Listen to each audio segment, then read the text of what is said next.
Hello, I'm Adina Campbell. This is the Iran War Today, our daily briefing bringing you up to date with all you need to know on day 114 of the US-Israel war with Iran. Let's start with some of today's key developments. The US Vice-President JD Vance hails a meeting with Iranian negotiators in Switzerland as historic and that great progress was being made. What today really represents is the beginning of a technical negotiation that's not going to solve every disagreement, but is going to allow us to sit together as teams for the first time really in history to figure out what matters most to the respective parties, to settle those issues, to solve those issues. The Iranian negotiators are reported to have raised the issue of Israel's conflict with Hezbollah, Tehran's ally in Lebanon, as well as frozen Iranian funds. Israel insists its troops will continue to occupy southern Lebanon to protect communities in northern Israel from Hezbollah attacks. President Trump has threatened to hit Iran very hard again if it doesn't stop its proxies in Lebanon causing trouble. Iran's Tasnim news agency says the Strait of Hormuz will not reopen until a ceasefire in Lebanon is respected. But tracking data analysed by BBC Verify appears to show some vessels entering, exiting and transiting the strait. We're going to win Sunday. Belgium is out. Go Iran. Peace. And the Iranian supporters are confident Iran face Belgium later in the World Cup. We start with the latest on those high-level diplomatic talks in Switzerland. The US Vice-President JD Vance says great progress has been made at the talks, which are about the details of the long-term peace deal between the United States and Iran. Describing the meeting between the two sides in Switzerland as historic, Mr. Vance said the goal was to turn over a new leaf and transform the relationship with Iran. We didn't hear any public comments from the Iranian delegation in Switzerland. Iranian media are reporting that they refused to share a photo opportunity ahead of those negotiations. Reports say Israel's conflict with Hezbollah, Tehran's ally in Lebanon, was discussed. While speaking to the media as the talks began, the US Vice-President JD Vance reinforced the significance of the meeting. This is a historic meeting. Never before, outside of Islamabad and here, so outside the last few months, never before has the Iranian and American leadership met at such a high level.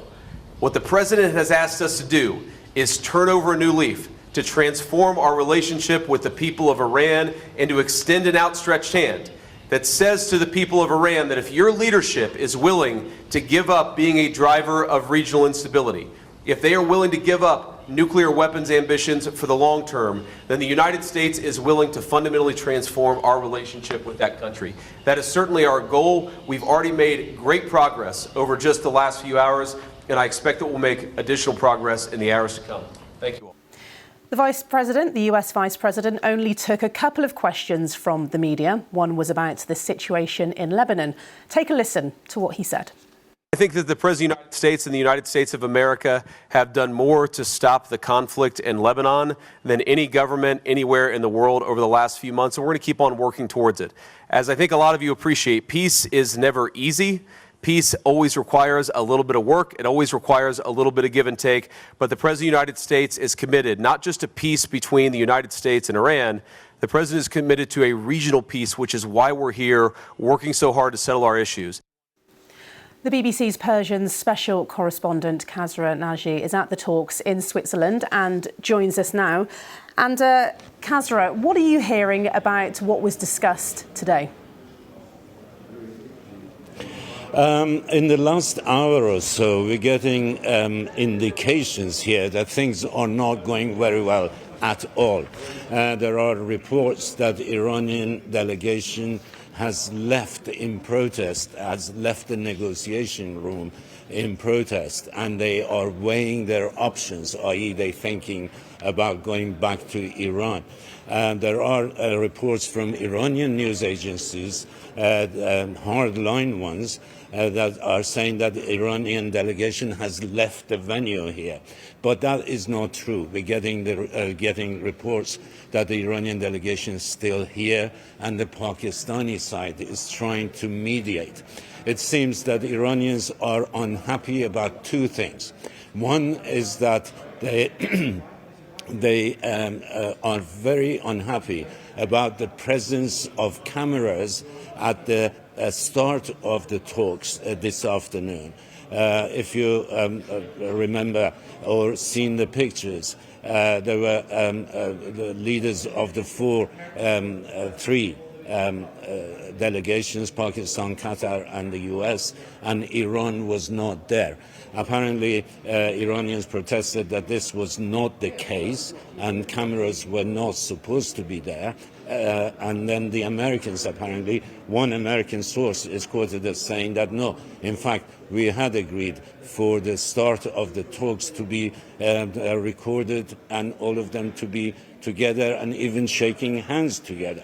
That's one thing the Iranians are not unhappy about. But more importantly, it seems that they are very angry about the recent messages, the last two messages by President Trump on his Truth Social, where he is threatening Iran with more military action.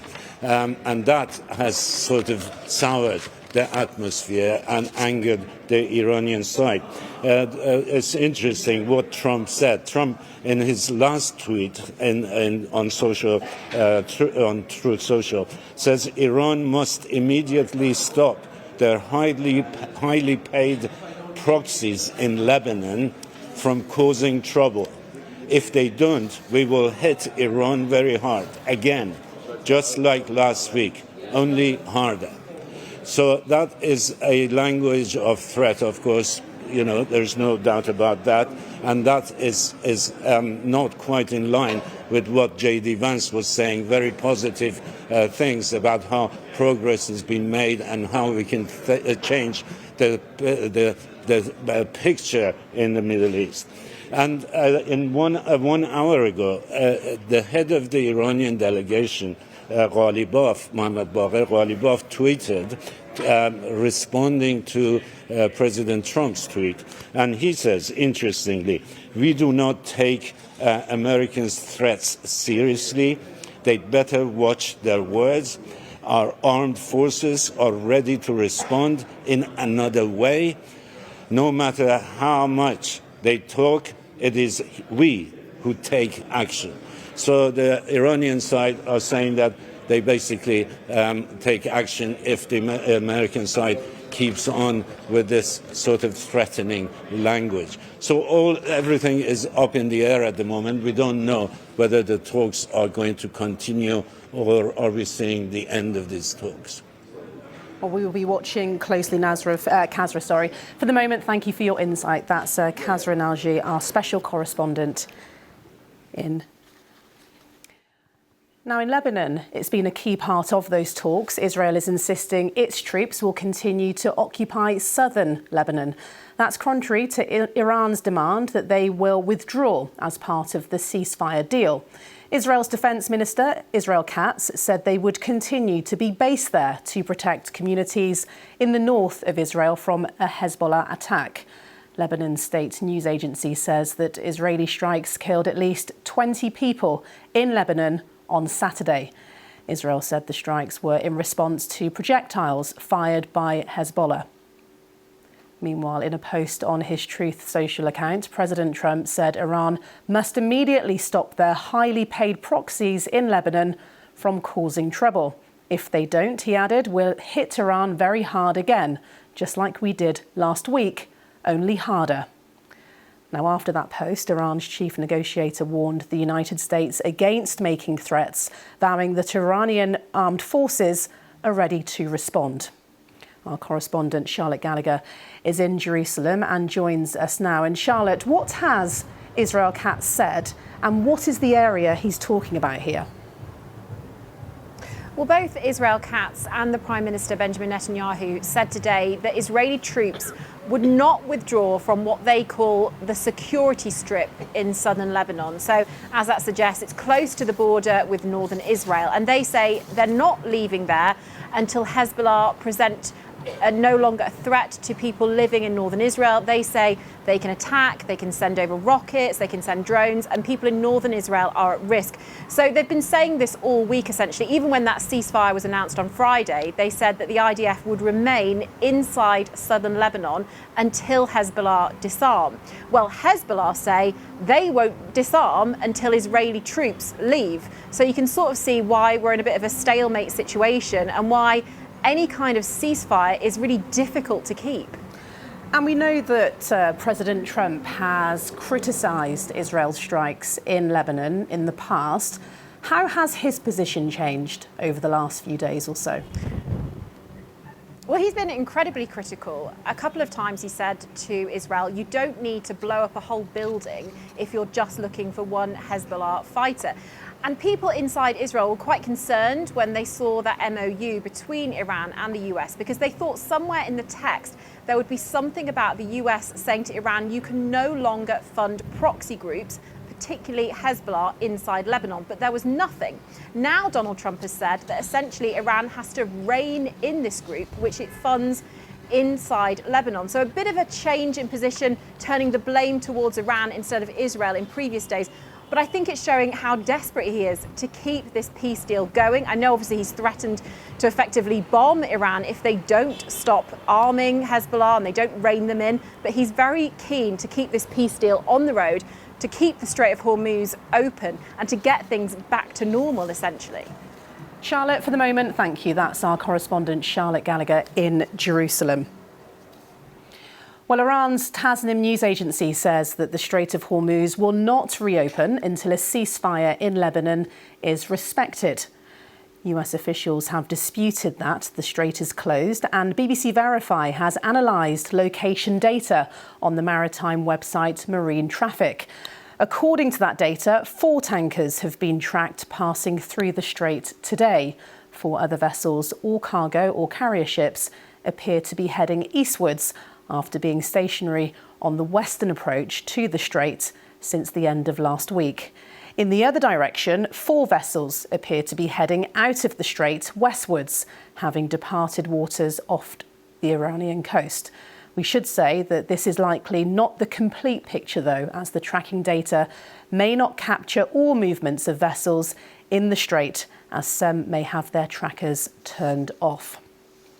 So, where does this all leave us now with the war? Let's pause to take a look at the bigger picture. And with me now to go into detail about that is our world news correspondent, Joe Inwood. And Joe, just give us a sense of how President Trump's latest comments are having an implication in these ongoing peace talks. Well, I think they are certainly not going to be helpful, are they? I mean, that's pretty evident, whether or not Khazra was saying that whether the Iranian delegation have fully left the premises or just left the negotiations. The fact that while talks are ongoing, on the first day, there seems to be a little bit of, if not goodwill, at least people getting in the same room.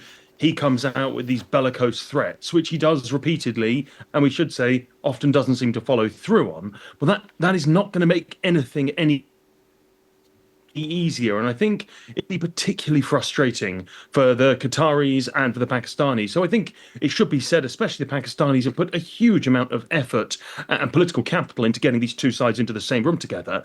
To see them go through all of these processes to try and bring the sides together, and then see Donald Trump from the other side of the world put out a tweet that really angers the Iranians. It must be deeply, deeply frustrating.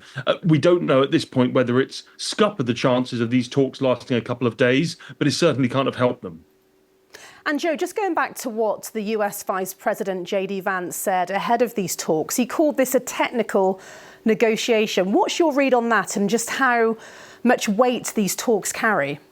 Well, when they say talk about technical negotiation, what they're talking about is going through some of the finer points, the more detailed points, whether it's how the Strait of Hormuz is going to be managed going forward, or the kind of the minutiae of a nuclear deal. Well, frankly, I doubt any of that is being discussed at this point, because the only thing that the Iranians are going to want to talk about is point one, and they've said this very explicitly, the ceasefire. The whole point of this is that the first thing, before we get onto the technical talks, what you do is you get a ceasefire, you get the Strait of Hormuz opened, you do the sort of the opening parts of this negotiation, of this deal. Now, from the Iranian point of view, and I think certainly they were correct to say this as of yesterday, the ceasefire was not being held in Lebanon. There were still people being killed in quite significant numbers by Israeli airstrikes. And they've said until that part of the deal is agreed upon, none of these other things, none of the technical bits are going to be dealt with. Obviously, it's the technical things the Americans want to see on the table. Given how delicate these talks have been, who do you feel has the upper hand at this point? I mean, it's very difficult to say. I think most people would say that at this point, I mean, the Iranians are in dire economic straits. They have really, really suffered as a consequence of the American attacks. However, they've also shown an incredible level of resilience. And I think the general consensus is that this whole, as people would just characterize it, misadventure by America, they think kind of pushed into it by the Israelis, has been a bit of a strategic catastrophe. I mean, that seems to be the consensus coming from, experts, not just in Europe, not just in the Middle East, but many in Washington as well. If you look at the deal, the place that the Americans have got to, after 4 months of depleting their kind of strategic reserves of missiles and munitions, of falling out with many of their allies, of causing huge economic disruption. And where have they got to? Basically the same place they were on the 27th of February before they launched this war of choice. I think the real losers at this point, the real would be, I mean, these would all be contested, these assessments, but I think many people would say that the Israelis have not been left in a strong position, specifically Prime Minister Benjamin Netanyahu. Prime Minister Benjamin Netanyahu, he has pushed for this. He's pushed for these attacks on Iran for many, many years.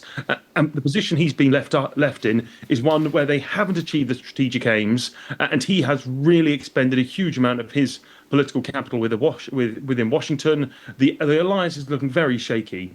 But one thing to say more than anything I've just said there, the biggest losers are the civilians, specifically in Iran and Lebanon, many of whom have lost their lives. Joe, good to get your analysis there. That's our World Affairs correspondent, Joe Inwood.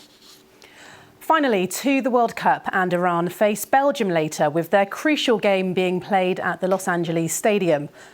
The Iranian team's base was relocated to Mexico from the original planned base in Arizona, and the squad has had to fly in for their Group G games. The team carried out some training in Los Angeles, but their head coach voiced his displeasure at the US travel restrictions, saying it had led to the training session being cut short. He described his side as the most oppressed team in the whole of the World Cup. We haven't lodged a formal complaint to FIFA. We just aired our grievances. Now that we are here, look, we have 24 hours. They gave us less than 16 hours. And that is why we had to leave our training halfway, and these constraints have made it very difficult for us. But I do know that the Honourable FIFA President is doing his utmost to try and ease our problems. And it looks like Belgian fans could be outnumbered by Iranian supporters for the game. That's because Los Angeles is the home to the largest Iranian community outside of Iran, with an estimated 300,000 people. Despite the home-like atmosphere, the Iranian-American community is deeply divided over Iran's participation in this tournament. How many innocent people have been killed by Islamic Republic? Now they are coming and playing under the Islamic Republic flag. Oh my gosh, this is not acceptable. Sport is something different, so it shouldn't be mixed with the politics. It should be fun. This one, yeah, it will be. We're gonna win Sunday. Belgium is out. Go Iran. Peace. Whether you are joining us on YouTube, TikTok, Sounds, radio or TV, thanks for your time. We'll be back at the same time tomorrow with the Iran War Today.